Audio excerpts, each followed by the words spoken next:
Simula po ngayong araw, ipapasok na sa sirkulasyon ng pera sa Greater Manila area ang mga bagong polymer banknotes. At kaugnay niyan at iba pang pag-iingat sa pera ngayong holiday season, kausapin natin ang Deputy Director ng Banknotes and Securities Production Management Department ng Bangko Sentral ng Pilipinas na si Joseph Alcala. Magandang umaga at welcome po sa Balitang Hali. Magandang hapon po. Magandang umaga po, Sir Rafi. Opo, kailan naman po ito makakarating, itong mga banknotes na to sa iba pang panig ng Pilipinas?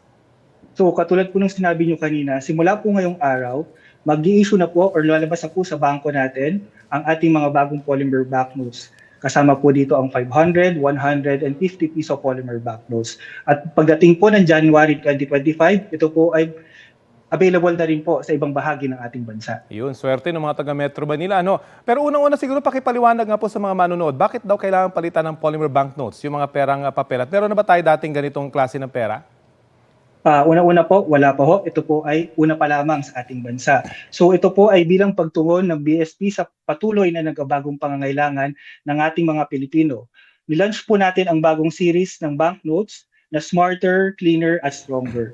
Karagdagan po ito sa 1,000 piso polymer banknotes na nilaunch po natin noong 2022.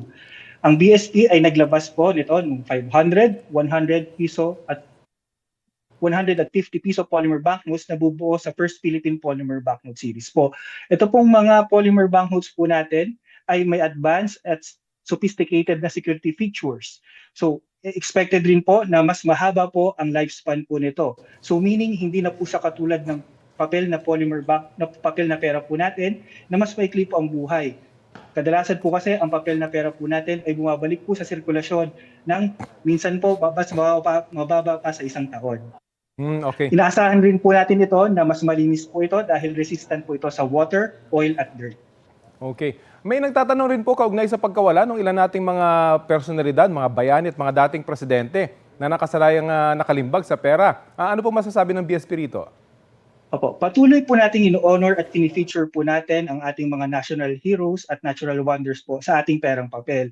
At dito po sa Polymer Banknote Series po na to, fini-feature po natin dito ang rich biodiversity ng ating bansa sa pamamagitan ng pag-showcase po ng different wildlife mula Luzon, Visayas hanggang Mindanao. So sa 1,000 piso po, makikita po natin dito yung Philippine Eagle na makikita po natin sa Mindanao. Sa 500 piso naman po, makikita natin dito ang Visayan Spotted Deer na makikita sa Visayas.